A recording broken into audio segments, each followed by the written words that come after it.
আমার তো 2 মেয়ে আছে, আমি তো দেখি বাসায় আসসালামু আলাইকুম ভাইয়ারা, ভিডিওটা দেখেন। কমপ্লেইনগুলো আমরা শুনি। আমাদের এখনকার কথাগুলো বাচ্চাদেরকে শুনেন। ভেজিটেবলস দিলে খায় না, মাছ দিলে খায় না, গুরুত্বপূর্ণ কথা বলেছে। অর্গানিক ভালো ভালো খাবার দিলে শাকসবজি খায় না। কি খাবে জানেন? সচেস খায়, সচেস, হটডগ খায়। হ্যাঁ, ওই যে আপনি অর্ডার দিয়ে বার্গার এনে দিবেন, পিৎজা এনে দিবেন, ওইটা খাবে।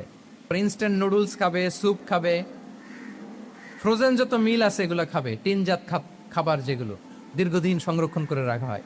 তো বলেন, আজ থেকে 30 বছর আগে আমাদের বড়রা কিংবা আমাদের শিশুরা, আমরা কেউ কি এই খাবার খেয়েছি? বলেন তো, আওয়াজ করেন, খেয়েছি কেউ? Entire system.